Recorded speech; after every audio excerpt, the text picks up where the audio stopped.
Alright. Well, hello everyone. So my name's Ian Ableton. I work for the Organization for Bat Conservation. I'm one of our education specialists here.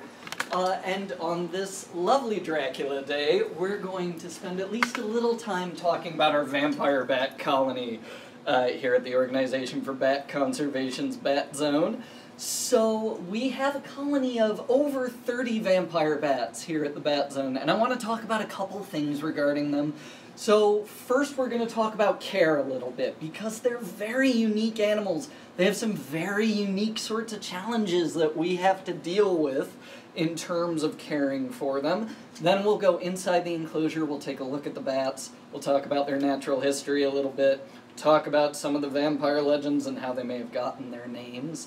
And then we'll take some questions while we're looking at the bats in there. So first of all, the most unique thing about caring for vampire bats in terms of caring for a lot of the sorts of animals that zookeepers and such might be working with is that vampire bats are what we call sanguivores, which means that they eat blood, and they only eat blood. There is nothing else we can feed them that'll keep them nearly as happy. So that word sanguivore, we use a bunch of different words with the suffix vor to talk about what animals are eating. It's a lot easier, especially for zookeepers, to sort of keep track of what they need to feed to each animal. So herbivore, carnivore, or omnivore, you've probably heard those. Some of the weirder ones, insectivore for our bats here that eat only insects, frugivore for the fruit eaters, and sanguivore for these guys. So there are a lot of challenges just for them about eating only blood too. Most importantly, they can't store blood as fat. There is no way for them to hold on to the energy that they get from blood for later. So they have to eat pretty constantly. A vampire bat can easily starve to death after going only 2 or 3 days without a meal. So they have to get fed every day, and they have to get fed blood. And blood is a tricky thing to get a hold of. We can't just go to a pet shop around here and request several gallons of blood. So we actually get our blood donated to us from a butcher in Durand, Michigan, called Durand Meat Processing. When we get the blood, we have to make sure, first of all, that it's not going to clot before we can feed it to the vampire bats, because they do need liquid blood. So we have these two very fancy-looking jugs of chemicals. These are sodium citrate and citric acid, and we put both of those into the containers when we get the blood, just to make sure that it doesn't clot before we can feed them to the vampire bats. Then we transfer the blood to the freezer for sort of more long-term storage. And in terms of how much they need, this is the blood that's thawing for tomorrow for our vampire bat colony. It's about a quart. So they get about a quart of blood every day for a colony of over 30 bats. So in terms of how much one bat will have, a bat that's only about 40 grams can have about 20 grams of blood per day. It can be up to slightly over half their body weight. That's a lot. Well, it seems like a lot to them, I'm sure. So some of the other issues with caring for the vampire bats are that they are very shy animals. They're very skittish, especially compared to some of our other bats here. If you've been on our bat cams, you've probably seen like the fruit bats that'll all sort of squawk and squabble with each other. They will squawk and squabble with us too, absolutely. But the vampire bats tend to be a lot more shy. And so that's part of the reason we have this curtain here. We have a curtain covering our vampire bat colony most of the day, because some of our bats are so shy that they actually won't feed without the curtain closed.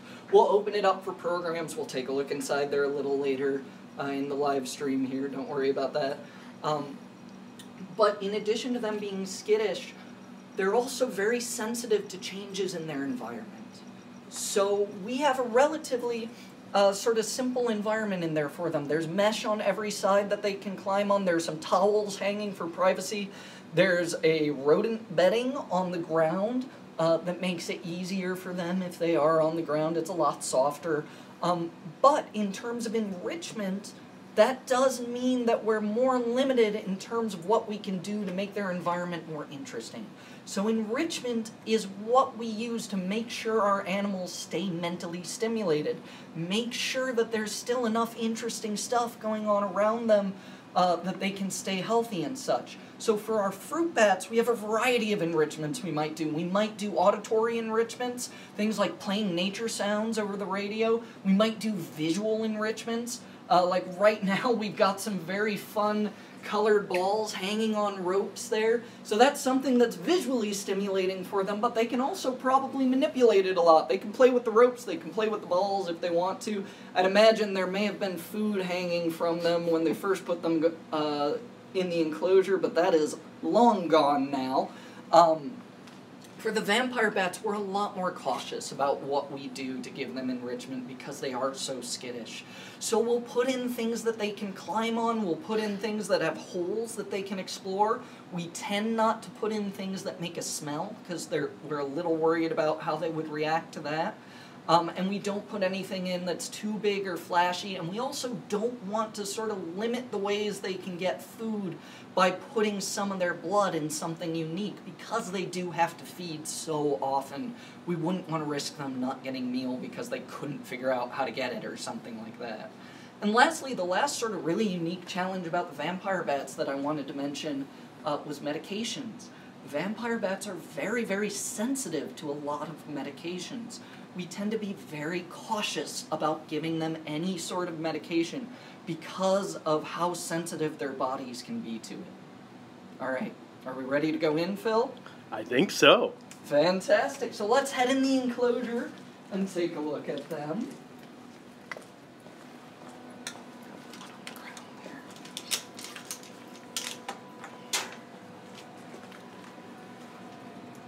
So first, to sort of wrap up our animal care talk, let's take a look at how we feed them. So we've got these little sections of PVC pipe that Nick, one of our animal care staff, put together. He put these little metal test tube holders all around the perimeter, and then these test tubes full of blood drain into a little trough at the bottom here. And when the vampire bats are hungry, it's very easy for them to sort of fly or scurry down and get at that blood. Now, can you focus on that bat for a moment? So one of the things that's really unique about vampire bats compared to the other bats is that they like it on the ground. They can travel, they can scurry on the ground far better than most of the other bats can. Oh, there he goes. So most bats, if they end up on the ground, they look really awkward. They've sort of got to flap their way over to something that they can climb up and then fly from there. Some bats can do pretty well in taking off from the ground, but the vampire bats are truly the experts of traveling on the ground. So you can see when they do move, they kind of hop or scurry, and they're specialized to be able to do that. At the end of their wings, they've got these little pads that help them move along the ground really well like that. So you can see too our enrichment for the day. We've got just these chains here that if they want they can land on and scurry around. These towels are mostly for privacy. Let's see, do we have anyone back there? We do. Oh, sorry to startle everyone. So let's talk about why we're talking about them today. So the name vampire bats, that's had them associated with all sorts of things for many centuries. So in a which came first, you know, the vampires or the vampire bats? Well, the vampire bats definitely existed first, but the vampire legends definitely existed long before they got the name vampire bats. So the word vampire is from Europe. And that's obviously not to say that Europe is the only place you can find myths of blood-drinking creatures, but the term vampire is European. So what we think happened is when Spanish explorers ended up in South America, they probably found these little guys running around and obviously drinking blood, and they named them vampire bats off of that. I'm going to grab the red flashlight for us to take a look at them, too.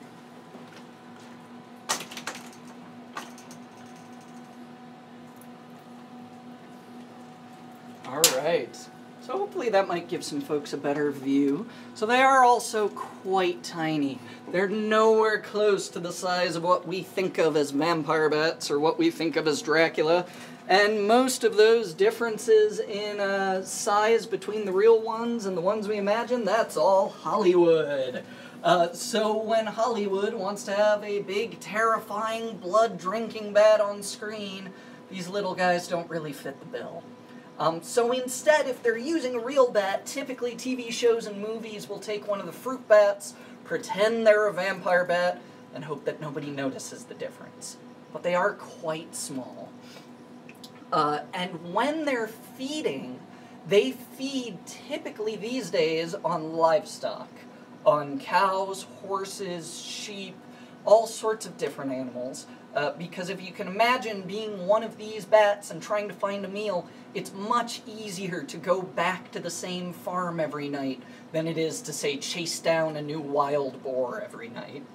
So when they're hunting, they will fly around until they find, say, a herd of cows.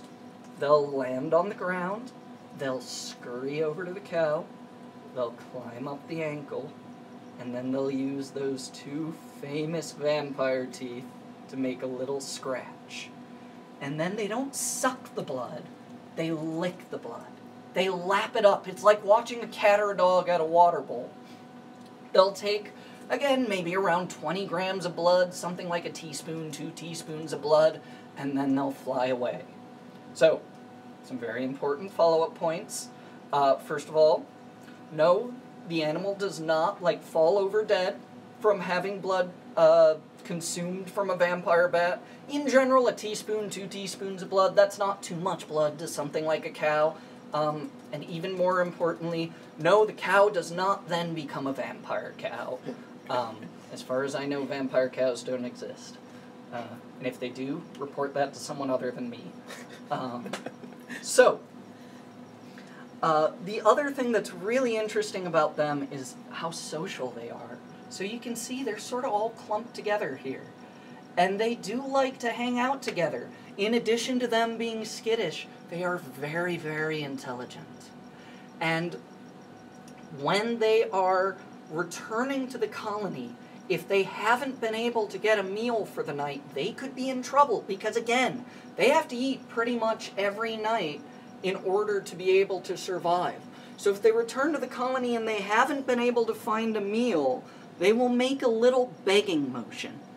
And then one of the other bats, with whom they have a strong social bond, will come over and regurgitate, so throw up, a little bit of the blood they got that night. And then both of those vampire bats will be able to live through the night. And it's done with an expectation that the bat who's doing the giving is going to have the favor returned by the bat who's receiving blood.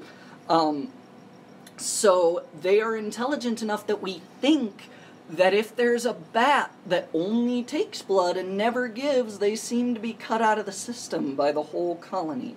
And then they're on their own.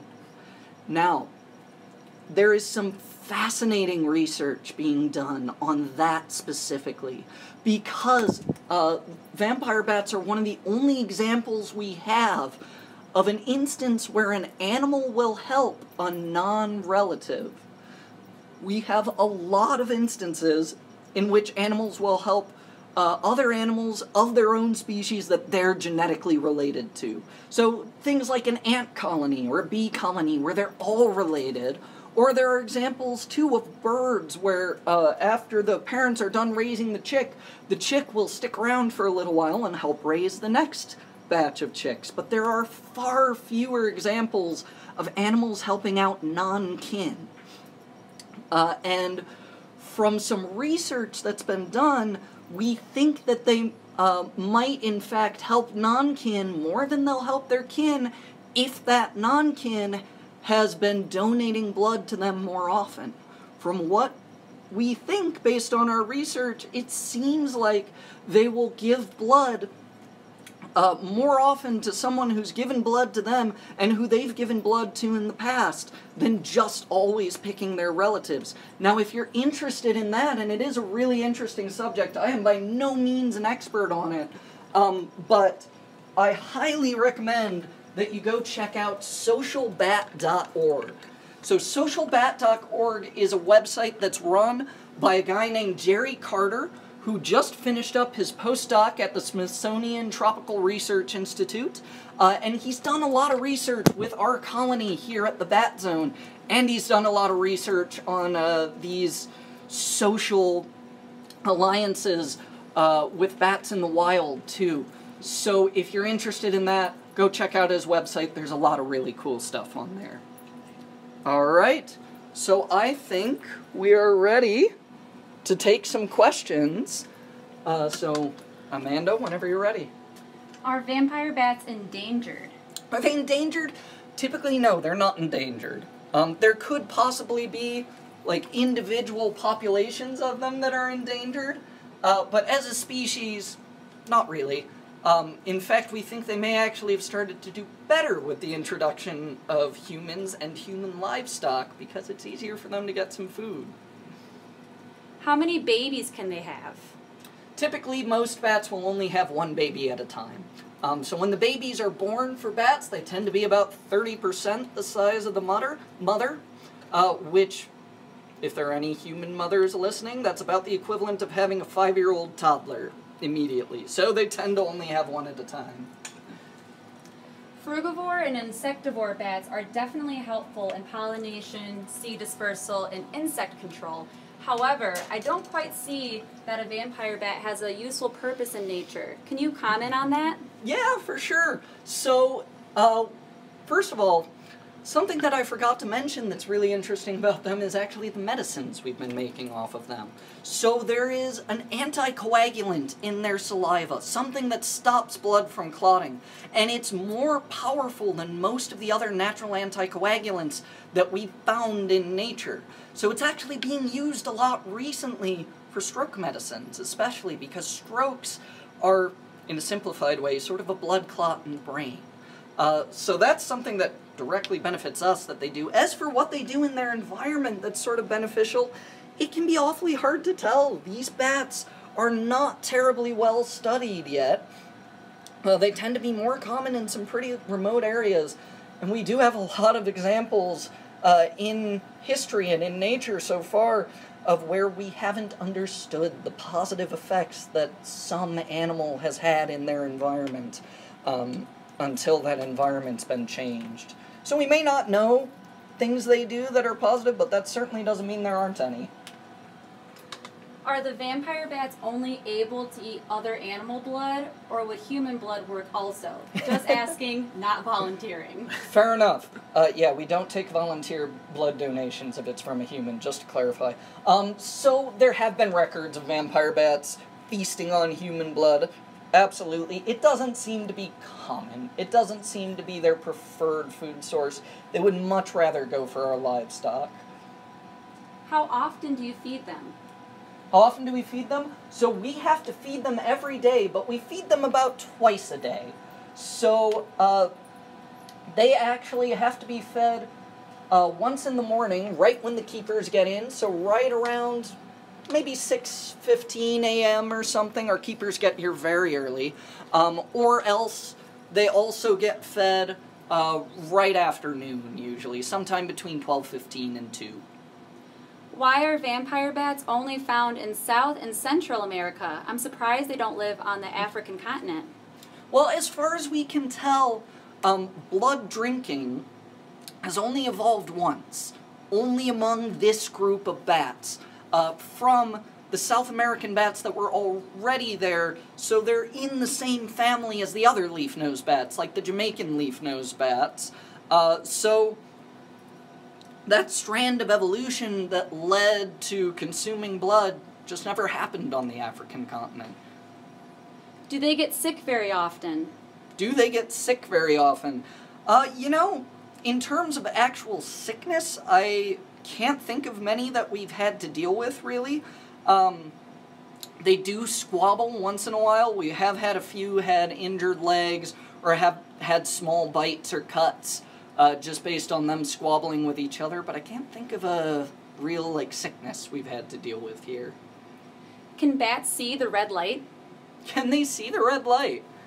I would assume so. So bats are actually also one of the only vertebrates, so animal with a backbone, that can see in infrared. So I would assume they can see the red light. Would they attack a human? Would they attack a human? So if a vampire bat were absolutely desperate for a meal, they might go for a human. If they could find one, they typically only go for prey that's asleep. So if they could find a sleeping human they hadn't eaten in a while, they might try it. How do they feed the babies? How do they feed the babies? Milk. Just the same as every mammal. They feed their babies milk. How many kinds of bats are there? How many kinds of bats are there total? There are, right now, 1,364 kinds of bats. But that number changes with a surprising frequency, especially if we see... Is there one behind me? Yeah, he snuck up on you. Oh, hi, bud. Sorry, I got distracted by the bats. So, a lot of the times scientists will start to look at what they thought was one species of bat and say, no, that's actually probably two different species, and so then we have another species in the total. Or the opposite can happen too, where we take two that we thought were separate species and then discover that, no, they're probably the same species. How do you tell the difference from male and female bats? How do we tell the difference from male and female? Well, the easiest way is the most obvious way. I'll leave it at that. There are bats that have sort of other ways that you can tell the difference between them. The vampire bats are not one of those species. It's typically not very easy to tell the difference between between males and females for vampire bats. Some bats have colorations or big size differences, not so much the vampire bats. We have heard that vampire bats have the ability to stop blood from coagulating, and that's being studied by medical experts. Do you know if the research is being used to help human patients? Yeah, so that would be the stroke medicines that I was talking about earlier. It's a very powerful anticoagulant. Where are you located? We are located right now at the Cranbrook Institute of Science in Bloomfield Hills, Michigan, but in just about a month here, we're actually going to move to a much larger building in Pontiac, Michigan. We're only moving about 10 minutes away, so that's where we're going to be located, I think, for all future live streams that we have. Yep. What is the largest bat? The largest bat is the Malayan flying fox. We have two of them here at the Bat Zone, Camilla and Fred. If you check out the Fruit Bat webcam, you'll see Camilla. They have about a 5 to 6 foot wingspan. In body, they're about that big, but they only weigh about 3 pounds. Are vampire bats carriers of rabies like other bats? They absolutely can be carriers of rabies. That being said, the degree to which bats carry rabies is not nearly as high as what we tend to think. It's generally considered to be less than 0.5% of bats. So less than 0.5% of bats are carriers of rabies. We have at least one small bat in our home attic. Would you recommend building a bat box for them? Yeah, so bat houses are absolutely a great thing to do to sort of give the bats in your neighborhood a good place to live. That being said, if you have one living in your house, in your attic, something like that, you do typically have to do a bat exclusion, or there are a lot of folks around that you can contact to do bat exclusions, because if they have the opportunity to keep coming in your house, if they think that's a nice, safe place to live, just putting up a bat house might not be enough to convince them to move out. Is it just vampire bats that we help here at the Bat Zone? Oh, here at the Bat Zone? No, so we have a few different species of bats here at the Bat Zone. Let's see, we have vampire bats, we have 2 types of insectivorous bats, and then we have several different fruit bats as well at the Bat Zone. And once again, our live webcams are online. There's one for the vampire bats, one for the fruit bats at explore.org if you want to take a look at them. Will the move be a hard adjustment for the bats? That's a good question. It's hard to tell for sure. I would imagine that some of them are going to adjust more quickly than others. That being said, a lot of them are at least going to be in the same enclosure, like this sort of enclosure in here. So even though they're going to be in a new geographical location, their immediate surroundings probably won't have changed all that much. That's what. Can you hold the bats? Can I hold the bats? We can handle the bats. For this, we thought it would be better if we could just come into the enclosure and show some of the individuals being a little more natural, because honestly, if they're in my hand, you don't get the best view of them. Alright, and I think that's about what we've got time for today. Again, my name's Ian Ableton. I work for the Organization for Bat Conservation at the Bat Zone. If you're interested in checking out our website, we are batconservation.org. And if you're interested in seeing some of our bats, both of those webcams for the vampire bats and the fruit bats are on explore.org. Thank you very much, everyone. Have a great Dracula Day. Thanks, everyone.